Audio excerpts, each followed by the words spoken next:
Guys, welcome to let's learn biology. I am Suman Bharati और मैं आप लोगों के साथ डिस्कस कर रही हूँ बायोलॉजी की सेकंड चैप्टर जो कि एनसीईआरटी की बुक से है हमारा बायोलॉजिकल क्लासिफिकेशन। ठीक है, ये आज हमारा इस चैप्टर का बायोलॉजिकल क्लासिफिकेशन का 7th क्लास है। ओके, और हम लोग डिस्कस करने वाले हैं about kingdom Plantae. Kingdom Plantae के बारे में डिस्कस करने वाले हैं। इसके पहले क्लासेस में हम लोगों ने डिस्कस किया है kingdom Monera, protista and fungi के बारे में। ठीक है, उसे पूरे ब्रॉड तरीके से हम लोगों ने पढ़ा है और समझा भी है। ठीक है, अब हम लोग उसके नेक्स्ट टॉपिक किंगडम प्लांटी को डिस्कस करेंगे और किंगडम एनिमेलिया को डिस्कस करेंगे। ओके, तो हम लोग देखेंगे कि किंगडम प्लांटी और किंगडम एनिमेलिया में क्या फीचर्स पाए जाते हैं। ओके, तो चलिए पहले टॉपिक को स्टार्ट करने से पहले चैनल को सब्सक्राइब करें, लाइक करें और शेयर करें। और हमारा एक चैनल टेलीग्राम पे भी आता है, आप उसे ज़रूर ज्वाइन करें। वहाँ पे मैं पीडीएफ शेयर करती हूँ, क्वेश्चन आंसर शेयर करती हूँ और कुछ एमसीक्यू भी शेयर करती हूँ। तो हमारे टेलीग्राम चैनल का नाम है लेट्स लर्न बायोलॉजी विद सुमन। इस चैनल को ज़रूर ज्वाइन करें, let's learn biology with Suman on Telegram channel. ठीक है, तो चलिए हम लोग स्टार्ट करते हैं अपना टॉपिक। हमारा टॉपिक है किंगडम प्लांटी। ठीक है, पिछले टॉपिक में हम लोगों ने पढ़ा कि जितने भी किंगडम ये मोनेरा, प्रोटिस्टा, फंगी, ये सब क्या है, ये प्रोकैरियोटिक सेल है। ठीक है, स्पेशली किंगडम मोनेरा जो है वो प्रोकैरियोटिक सेल है और किंगडम प्लांटी जो है हमारा वो यूकैरियोटिक है। तो what is the prokaryotic and eukaryotic, इन दोनों में डिफरेंस क्या है?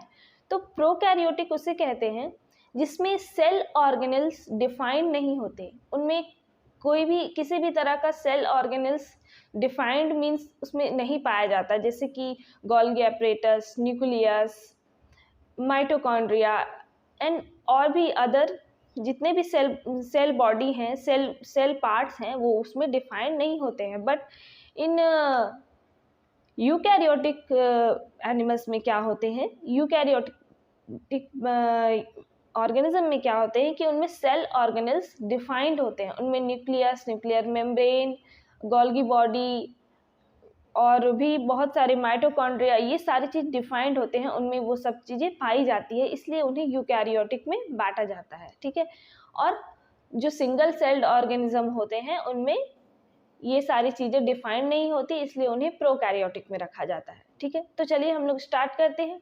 देखिए, kingdom Plantae includes all eukaryotic chlorophyll containing organism commonly called Plantae. सबसे पहला इनका कैरेक्टर है कि हमारा जो किंगडम प्लांटी है वो क्या है, यूकैरियोटिक है। ये जितने भी यूकैरियोटिक ऑर्गेनिज्म है उन सभी को इंक्लूड करेगा। ओके, दूसरा इसका कैरेक्टर है कि इनमें क्लोरोफिल पाया जाएगा। ओके, अब a few members are partially heterotrophic such as the insectivorous plant or parasites। तीसरा इनका कैरेक्टर है कि इनका जो मोड ऑफ न्यूट्रिशन होगा वो हेट्रोट्रॉफिक होगा। ठीक है, कुछ मेंबर्स जो हैं वो हेट्रोट्रॉफिक्स होंगे, फोटोसिंथेटिक भी होंगे, और कुछ जो हेट्रोट्रॉफिक होंगे वो क्या है, हेट्रोट्रॉफिक का मतलब हम लोगों ने पढ़ा था कि वो अपने खाने के लिए, अपने फूड के लिए किसी दूसरे जीवों पर निर्भर होंगे। ठीक है, उसे हम लोग हेट्रोट्रॉफिक कहते हैं। तो ये प्लांट जो है वो आप लोग सबसे पहले आप लोग के दिमाग में आ रहा होगा कि प्लांट्स तो ग्रीन प्लांट्स हैं, उनमें क्लोरोफिल भी पाया जा रहा है। ठीक है, तो वो तो फोटोसिंथेसिस करते होंगे, वो तो अपना भोजन खुद बनाते हैं, और हम लोग यही पढ़ते भी आए हैं और देखते भी आए हैं, पर ऐसा नहीं है।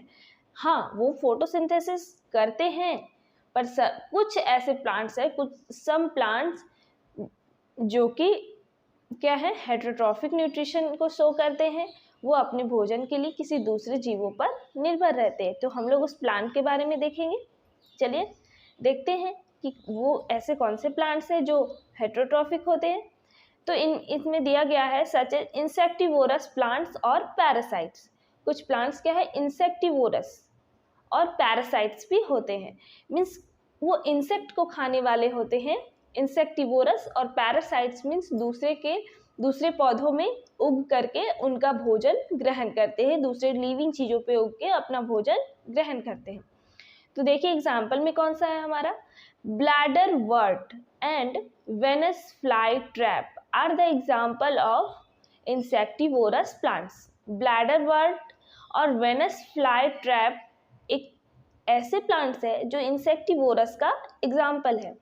उन लोगों में होता क्या है कि जब कोई इंसेक्ट उनके फ्लावर में सक करने के लिए आता है, उनके जूस को, उनके रस को सक करने के लिए आता है, तो क्या है, उनका जो फ्लावर है या उनका जो भी एपरेटस है वो क्या है, उस इंसेक्ट को अपने अंदर खींच लेता है, वो उसे दबा देता है और उसके बाद वो इंसेक्ट उसके फ्लावर के अंदर ही रह जाता है, उसके उस सैक के अंदर ही रह जाता है। उसके बाद क्या है, वो फ्लावर उन्हें मार कर खा जाते हैं, उनसे अपना न्यूट्रिशन ग्रहण कर लेते हैं। ठीक है, अब हमारा है कस्कूटा एंड कस्कूटा इज द पैरासाइट्स। कस्कूटा एक ऐसा प्लांट है जो कि पैरासाइट का एग्जाम्पल है। वो लिविंग थिंग्स में उग के लिविंग थिंग्स में अपना ग्रोथ करते हैं, लिविंग प्लांट्स में ग्रोथ करते हैं और वहाँ से क्या करते हैं, अपने भोजन को ग्रहण करते हैं। ठीक है, अब आगे आते हैं हम लोग। The plant cell have an eukaryotic structure with prominent chloroplast and cell wall mainly made up of cellulose। ठीक है, प्लांट सेल में क्या है, यूकैरियोटिक स्ट्रक्चर पाए जाते हैं विथ प्रोमिनेंट क्लोरोप्लास्ट, उनमें क्लोरोफिल और क्लोरोप्लास्ट भी पाया जाता है। ठीक है, और जो कि मेनली क्या है, सेलुलोज से बना होता है। उनका जो क्लोरोप्लास्ट है वो मेनली क्या है, सेलुलोज से बना होता है प्लांट्स में। ठीक है, तो यहाँ क्या दिया है, you will study the eukaryotic cell structure in detail in chapter 8। Chapter 8 में आप लोग यूकैरियोटिक स्ट्रक्चर के बारे में बहुत डिटेल से पढ़ेंगे। चैप्टर 8 में है हमारा सेल चैप्टर, इसे मैं बहुत डिटेल में आप लोगों को पढ़ाऊँगी। ठीक है, आप लोग ज़रूर मेरे वीडियोस को देखेंगे और मेरी क्लास को अटेंड करेंगे। ठीक है, planting includes algae, bryophytes, pteridophytes, gymnosperm and angiosperm. ठीक है, प्लांट किंगडम के अंदर क्या है कि 5 क्लासेस में प्लांट किंगडम को बांटा गया है। पहला है algae, bryophytes, pteridophytes, gymnosperm and angiosperm. तो इन 5 क्लासेस को हम लोग डिटेल में चैप्टर 3 में देखेंगे। बायोलॉजिकल क्लासिफिकेशन के बाद हमारा चैप्टर 3 आएगा, उसमें हम लोग देखेंगे प्लांट किंगडम को डिटेल में, इन सभी के बारे में डिटेल में पढ़ाई करेंगे। ठीक है, life cycles of plant has 2 distinct phases, the diploid saprophytic and the haploid gametophytic. जो हमारा प्लांट किंगडम है सॉरी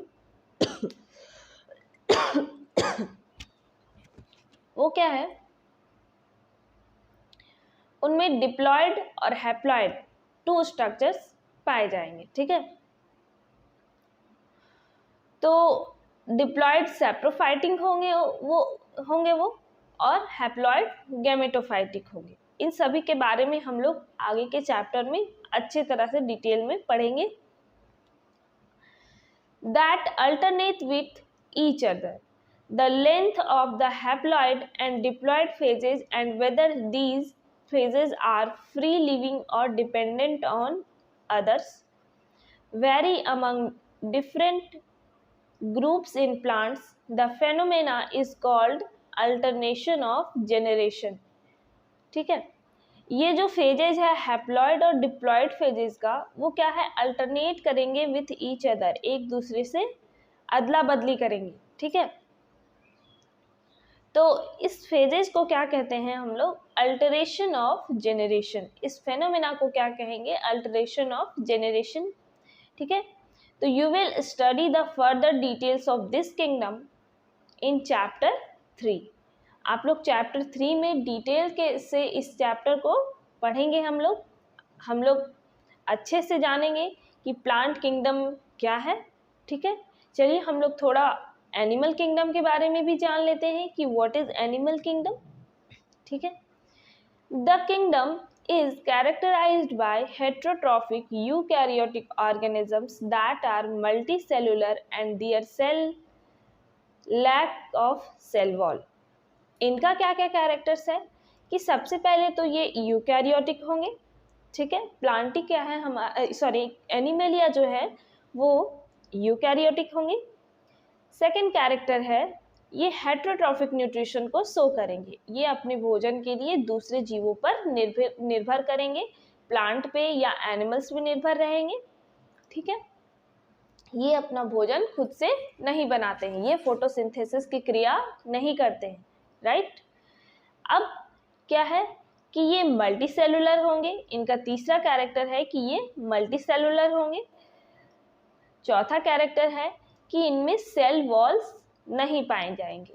ठीक है, इनमें सेल वॉल नहीं पाए जाएंगे। अभी तक हम लोगों ने देखा कि kingdom Monera, protista, fungi and Plantae में क्या है, सेल वॉल पाए जाएंगे, और इनमें एनिमल किंगडम्स में क्या है, सेल वॉल नहीं पाए जाएंगे। ठीक है, दे डायरेक्टली और indirectly depends upon the plants for food. They digest their food in an internal cavity and store food reserves as a glycogen or fat। ये क्या है, डायरेक्टली और इनडायरेक्टली प्लांट्स के ऊपर डिपेंडेंट होंगे, प्लांट्स के ऊपर निर्भर होंगे अपने भोजन के लिए। अभी हमने बताया आप लोगों को कि ये डायरेक्टली प्लांट से भोजन ग्रहण करेंगे या इनडायरेक्टली किसी दूसरे के थ्रू भी प्लांट पे निर्भर हो सकते हैं। ठीक है, और क्या है, ये अपने फूड को जो डाइजेस्ट करते हैं वो एक कैविटी के अंदर इनका डाइजेशन होता है, इंटरनल ऑर्गन के अंदर होता है।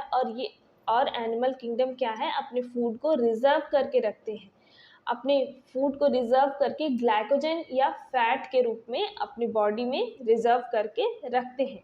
जब इन्हें फूड नहीं मिलता है, जब ये भूखे होते हैं, तब वो रिजर्व फूड का उपयोग करते हैं अपनी बॉडी में एनर्जी को लाने के लिए। ठीक है, their mode of nutrition is holozoic by injection of food. इनका जो मोड ऑफ न्यूट्रिशन है वो है क्या, होलोजोइक होता है बाय इंजेक्शन ऑफ फूड। ये फूड को क्या है, ग्रहण करते हैं, अपने अंदर डालते हैं। They follow a definite growth pattern and grow into adults that have a definite shape and size. ये क्या है, फॉलो करते हैं डेफिनिट ग्रोथ पैटर्न को। इनका जो ग्रोथ है वो डिफाइन होता है कि ये इसी स्ट्रक्चर में ग्रो करेंगे। इनका शेप और साइज क्या है, डिफाइन होता है। ठीक है, higher forms show elaborate sensory and neuromotor mechanism.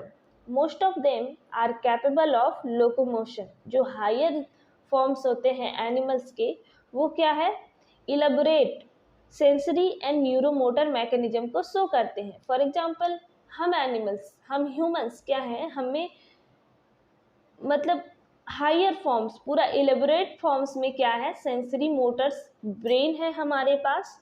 ठीक है, न्यूरोमोटर्स है, न्यूरो मैकेनिज्म है। ठीक है, and most of them capable of locomotion. और बहुत सारे जो एनिमल्स हैं एनिमल किंगडम, वो लोकोमोशन करते हैं, वो एक जगह से दूसरी जगह मूव कर सकते हैं।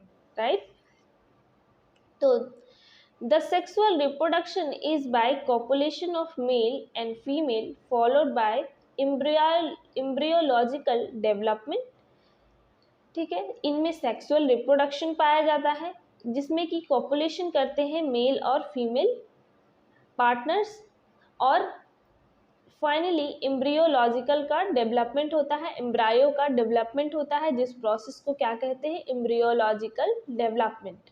ठीक है, तो salient features of various phyla are described in chapter 4. हम लोग एनिमल किंगडम को चैप्टर 4 में पढ़ेंगे डिटेल में कि एनिमल किंगडम क्या क्या होते हैं, इनका क्लासिफिकेशन कैसे किया गया है, इन्हें किन किन कैटेगरीज में बांटा गया है, इनका कैरेक्टरिस्टिक्स क्या है, ठीक है। प्लांटी को हम लोग 3rd चैप्टर में पढ़ेंगे अच्छे से, और एनिमलिया किंगडम को हम लोग क्या है 4th चैप्टर में पढ़ेंगे, ठीक है। चलिए हम लोग आगे बढ़ते हैं। इसमें कुछ और टॉपिक है जो छूट गए हैं, वायरसेस, वायरॉइड्स एंड लाइकन्स, ठीक है। इन सब के बारे में भी हम लोग थोड़ा थोड़ा जान लेते हैं। In the 5 kingdom classification of R.H. Whitaker, there is no mention of some acellular organism like viruses and viroids and lichens. These are briefly introduced here. 5 kingdom classification system जो हमारे R.H. विटेकर के द्वारा 1969 में जो दिया गया है, उसमें क्या है, वायरसेस, वायरॉइड्स एंड लाइकन्स के बारे में डिफाइन नहीं किया गया है। क्यों डिफाइन नहीं किया गया है? क्योंकि ये असेलुलर होते हैं, इनमें सेल नहीं पाया जाता है। ये जो है वो छोटे कण की तरह होते हैं, एक छोटे ऐसे कण होते हैं जिन्हें हम लोग खुली आंखों से नहीं देख पाते हैं। तो ये वायरसेस के बारे में तो आप लोग जानते ही हैं कि वायरसेस क्या है, हवा में पाए जाते हैं। तो ये हमारी बॉडी के अंदर घुस के या किसी भी प्लांट या एनिमल्स की बॉडी के अंदर घुस के क्या है, बीमारी, डिजीज फैलाने का काम करते हैं। वो हमारे बॉडी में आकर के अपना जो पॉपुलेशन है उनका ग्रोथ करते हैं, ठीक है। ये असेलुलर होते हैं, इनमें किसी भी तरह का कोई सेल नहीं पाया जाता है, इसीलिए इन्हें R.H. विटेकर क्लासिफिकेशन सिस्टम में क्लासिफाइड नहीं किया गया है, इनके बारे में नहीं पढ़ाया गया है, इसलिए इसे हम लोग अलग से देखेंगे, ठीक है।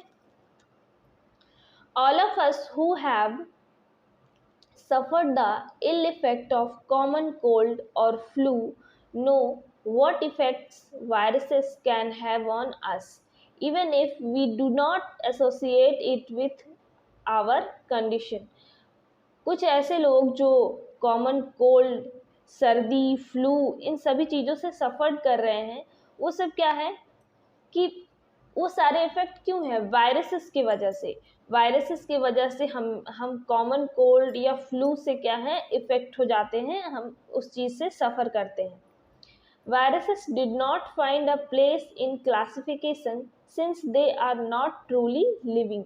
If we understand living as those organisms that have a cell structure, viruses क्या हैं? क्लासिफिकेशन सिस्टम में इनको जगह नहीं दिया गया है क्योंकि इन्हें लिविंग माना ही नहीं गया है, ये ट्रू लिविंग नहीं होते हैं, ये इनमें कोई सेल नहीं पाया जाता, ये असेलुलर होते हैं। तो हम लोगों ने अब तक क्या देखा है कि वैसे ऑर्गेनिज्म जिनमें सेल पाया जाता है वो लिविंग होते हैं, ठीक है, लेकिन ये क्या है, वायरसेस लिविंग नहीं है, ट्रूली लिविंग नहीं है, क्योंकि इनमें सेल ही नहीं है, सेल पाया ही नहीं जाता है, इसलिए इन्हें क्लासिफिकेशन सिस्टम में कोई भी जगह नहीं दिया गया है, ठीक। तो the viruses are non-cellular organisms that are characterized by having an inert crystalline structure outside the living cell. Viruses क्या है, नॉन सेलुलर ऑर्गेनिज्म है जो कि कैरेक्टराइज किए जाते हैं, इनमें बस एक ही कैरेक्टरिस्टिक्स है कि उनमें इनर्ट क्रिस्टलाइन स्ट्रक्चर पाया जाता है outside the living cell. Living cell के बाहर क्या है, इनमें इनर्ट क्रिस्टलाइन स्ट्रक्चर, एक प्रोटीन स्ट्रक्चर पाया जाता है, ठीक है, वो स्ट्रक्चर को हम लोग देखेंगे। Once they infect a cell, they take over the machinery of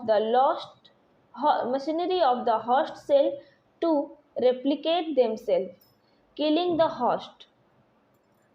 Would you call viruses living or non-living?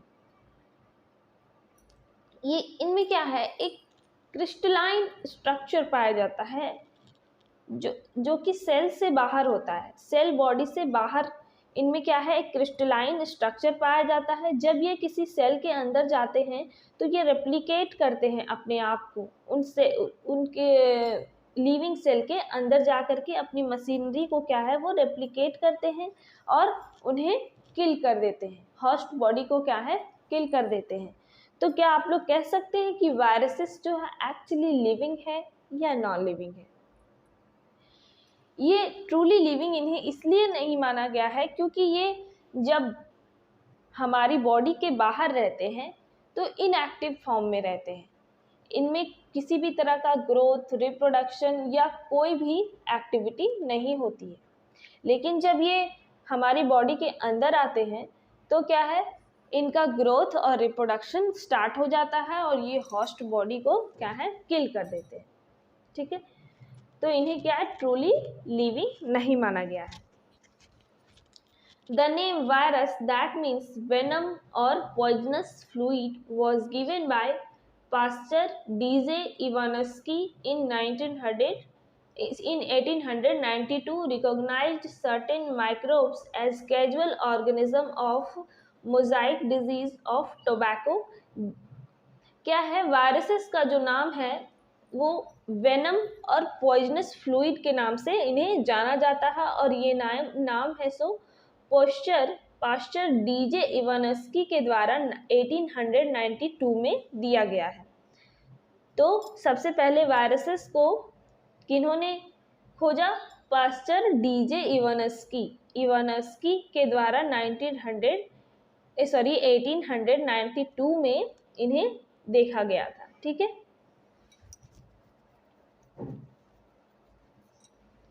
जैसे कि कुछ माइक्रोब्स में देखा गया कि Mosaic disease of tobacco, Mosaic disease जो टोबैको में पाए जाते हैं, टोबैको में तंबाकू में जो होते हैं, उन्हें देखा गया कि वो क्या है, उनमें वायरसेस के द्वारा उनमें ये डिजीज पाया जा रहा है। सबसे पहले उसी चीज में रिकॉग्नाइज किया गया है। तो आपके क्वेश्चन में अगर आता है कि सबसे पहले वायरसेस को कहाँ पे डिफाइन किया गया, कहाँ पे देखा गया, तो किस रूप में देखा गया, तो आप लोग ये लिख सकते हो कि मोजाइक डिजीज ऑफ टोबैको। ठीक है, मोजाइक डिजीज ऑफ टोबैको में क्या है, वायरसेस को देखा गया। वायरसेस का खोज सबसे पहले पास्टर डीजे इवानस्की ने किया। कब किया? 1892 में। ठीक है, there were found to be smaller than bacteria because they passed through bacteria proof filter। M.W. Beijering in 1898 demonstrated that the extract of the infected plants of tobacco could cause infection in healthy plants and called the fluid as contagium vivum fluidum infection in living fluid। क्या है कि इनका जो structure है वो बहुत ही छोटा होता है, बैक्टीरिया से भी छोटा होता है, क्योंकि ये बैक्टीरिया की बॉडी में भी पास कर जाते हैं। यहाँ क्या लिखा हुआ है, bacteria because they pass through bacteria proof filters. Bacteria proof, ऐसी बॉडी जो बैक्टीरिया से बनाए गए हैं, बैक्टीरिया के परत चढ़े होते हैं, उनकी बॉडी में भी क्या है ये घुस जाते हैं। तो ये बैक्टीरिया प्रूफ फिल्टर में भी क्या है घुस जाते हैं। ये बहुत ही छोटे होते हैं, बहुत ही स्मॉल स्ट्रक्चर होते हैं। ऐसा किन्होंने देखा था? M.W. बिजेरिंग जो है एक ऐसे साइंटिस्ट हैं जिन्होंने 1898 में डेमोन्स्ट्रेट किया, देखा कि the extract of the infected plants of tobacco could cause infection in healthy plants and called the fluid as contagium vivum fluidum, infectious living fluid। M.W. बिजेरिंग जो है 1898 में ये इन्होंने डेमोन्स्ट्रेट किया, ये देखा कि जो इन्फेक्टेड प्लांट्स है हमारा, वायरस के द्वारा जो इन्फेक्ट किया गया है टोबैको प्लांट्स को, वो क्या है दूसरे हेल्दी प्लांट्स को भी इन्फेक्ट कर रहे हैं।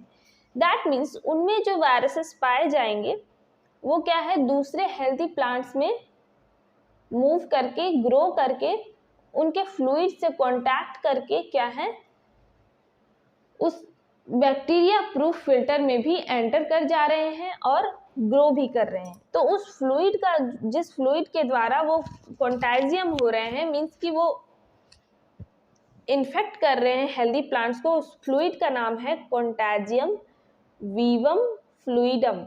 ये क्या है? इन्फेक्शियस लिविंग फ्लूइड है। Infectious living fluid that means कि एक लिविंग प्लांट्स जिसमें इन्फेक्शन देखा जा रहा है, वायरसेस के इन्फेक्शन को, उनसे जो फ्लूइड रिलीज हो रहा है उसे क्या कह रहे हैं? कंटाजियम वीवम फ्लूइडम। और वो एक लिविंग प्लांट्स है, इसलिए उसे इन्फेक्शियस लिविंग फ्लूइड कहेंगे। ठीक है। अब एक और नए साइंटिस्ट हैं WM स्टेनले इन 1935 में showed that viruses could be crystallized and crystals consist largely proteins. They are inert outside their specific host cell. Viruses are obligate parasites. WM Stanley 1935 में ये क्या देखते हैं कि वायरसेस में जो है वो क्रिस्टलाइज्ड स्ट्रक्चर पाए जाते हैं। क्रिस्टल्स लाइक स्ट्रक्चर होते हैं जो लार्जली क्या कंसिस्ट करते हैं? प्रोटीन्स कंसिस्ट करते हैं। वो जो क्रिस्टल लाइक स्ट्रक्चर जो वायरसेस में पाए जाते हैं वो क्या है? प्रोटीन्स के बने होते हैं। वो उनमें सब प्रोटीन्स पाए जाते हैं।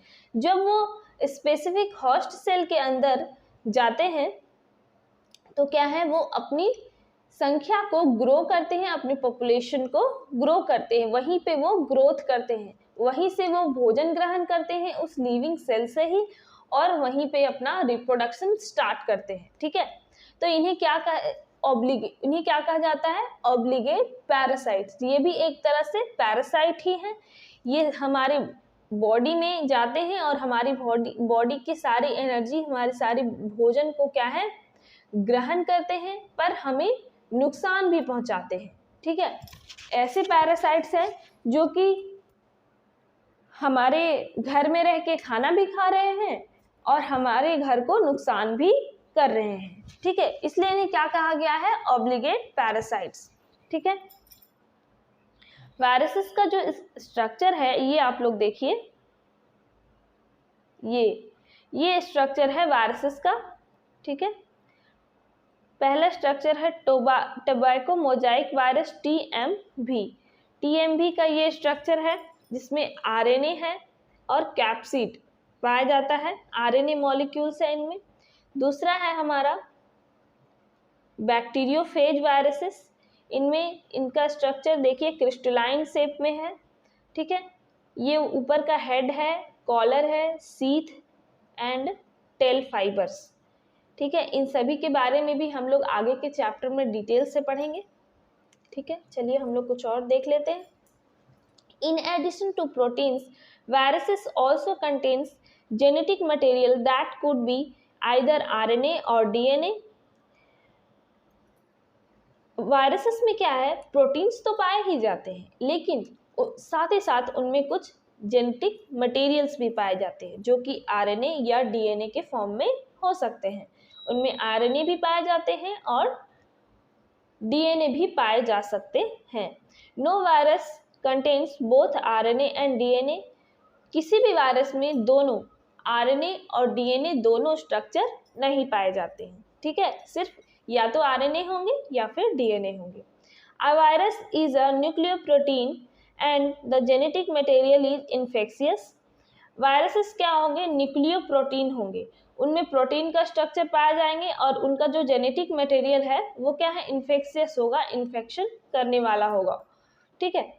In general viruses that infect plants have single stranded RNA and viruses that infect animals have either single और डबल स्ट्रैंडेड RNA और डबल स्ट्रैंडेड DNA। ऐसे वायरस जो प्लांट को इन्फेक्ट करेंगे उनमें सिंगल स्ट्रैंडेड क्या है? RNA पाया जाएगा। याद रखेंगे, ऐसे वायरसेस जो प्लांट्स को इन्फेक्ट करेंगे उनमें सिंगल स्ट्रैंडेड RNA पाया जाएगा, बट ऐसे वायरसेस जो एनिमल्स को इफेक्ट करेंगे उनमें डबल स्ट्रैंडेड या सिंगल स्ट्रैंडेड RNA और DNA भी पाया जा सकता है। उनमें आरएनए या डीएनए जो भी पाया जाएगा वो क्या है, डबल स्ट्रैंडेड होंगे, और जो प्लांट्स में पाए जाएंगे वो क्या है, सिंगल स्ट्रैंडेड होंगे। और प्लांट्स में सिर्फ आरएनए पाया जाएगा, और एनिमल्स में आरएनए और डीएनए दोनों भी पाया जा सकता है। वो या तो आरएनए पाया जाएगा या डीएनए पाया जाएगा, लेकिन वो डबल स्ट्रैंडेड होंगे, और प्लांट्स में क्या है, सिंगल स्ट्रैंडेड आरएनए पाए जाएंगे। Bacterial viruses or bacteriophages, viruses that infect the bacteria are usually double stranded DNA virus। यह क्या है, बैक्टीरियल वायरसेस या बैक्टीरियोफेज जो यूजुअली बैक्टीरिया को इन्फेक्ट करते हैं, उनमें क्या है, डबल स्ट्रैंडेड डीएनए वायरस पाए जाएंगे, उनमें डबल स्ट्रैंडेड डीएनए पाए जाएंगे। ठीक है, जो बैक्टीरिया को इन्फेक्ट करते हैं वो वायरस क्या होंगे, डबल स्ट्रैंडेड डीएनए उनमें पाया जाएगा। The protein coat called capsid made up of small subunits, this is called capsomeres, protect the nucleic acid.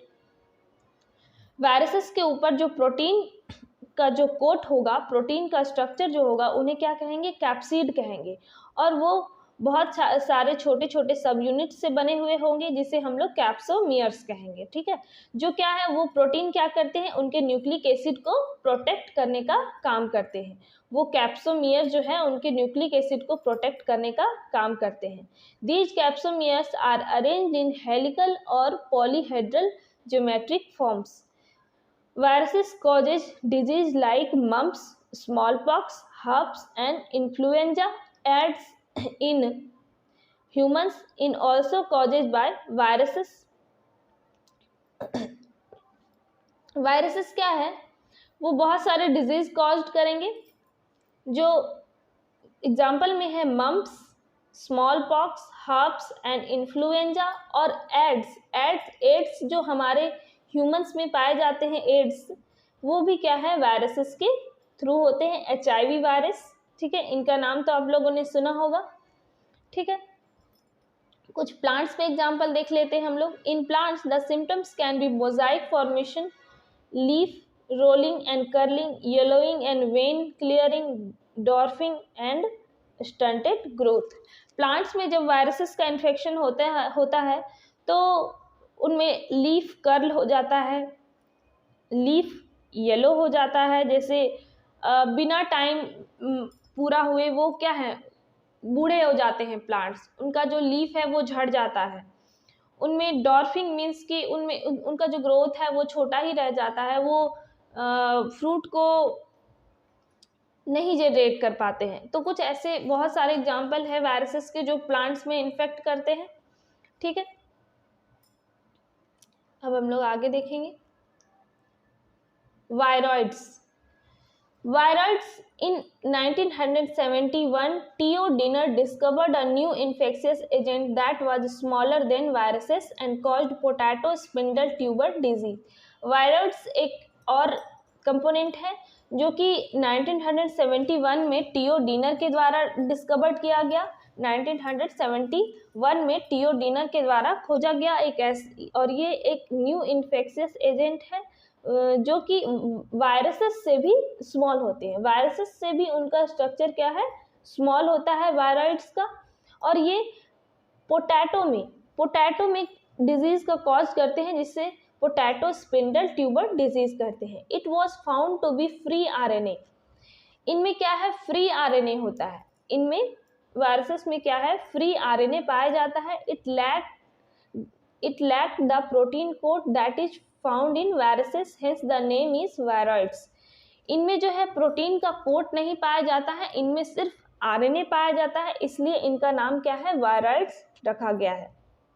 The RNA of the viroids was of the low molecular weight. इनका molecular weight भी comparatively virus के comparatively क्या होगा, कम होगा।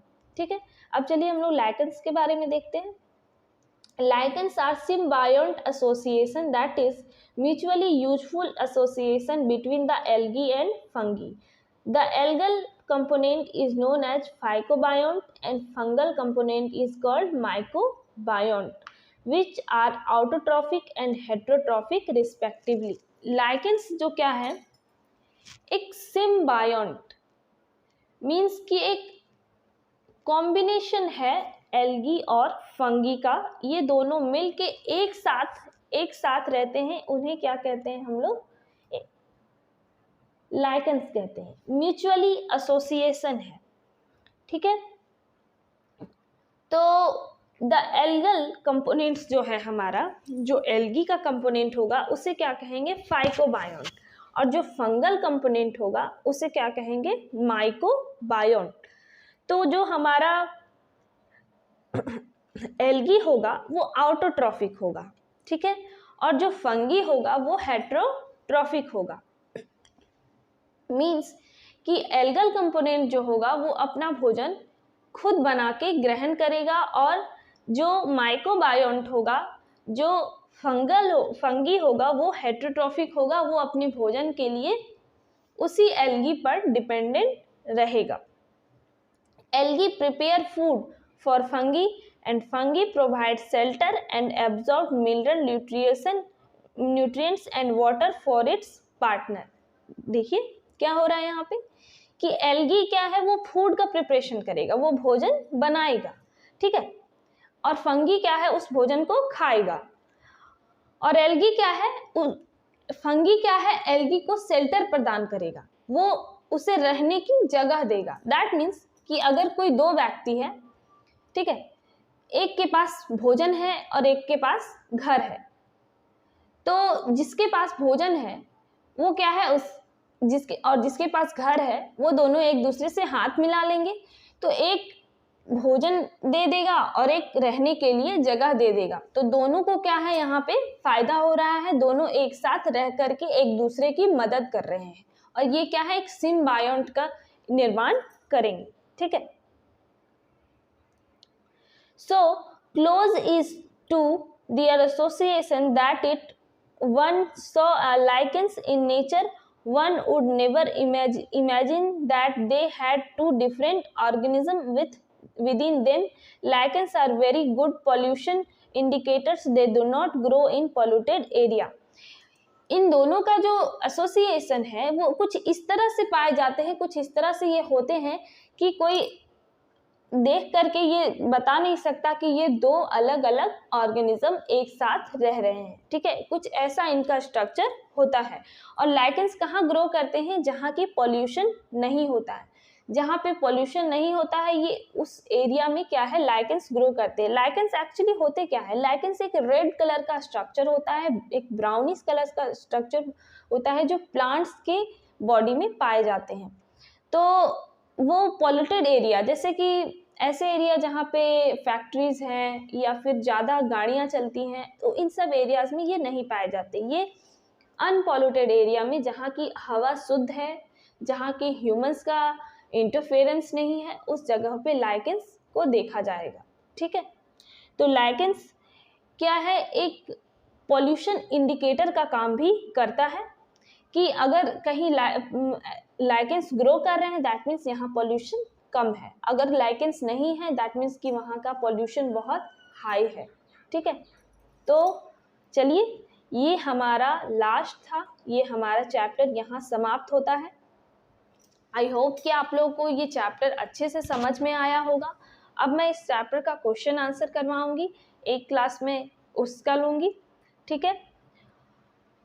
तो आप लोगों को ये चैप्टर अच्छे से समझ में आया होगा, तो प्लीज़ इसे लाइक, सब्सक्राइब और शेयर करें, और हमारे टेलीग्राम चैनल को ज़रूर ज्वाइन करें, लेट्स लर्न बायोलॉजी विद सुमन। मैं वहाँ पे अपने PDF फाइल्स को शेयर करती हूँ, ठीक है, और आप लोग वहाँ पे ज्वाइन करके PDF को, MCQ को ज्वाइन कर सकते हैं, अटेंड कर सकते हैं और फ़ायदे उठा सकते हैं। तो आप लोग प्लीज़ टेलीग्राम चैनल को क्या है, ज्वाइन करें।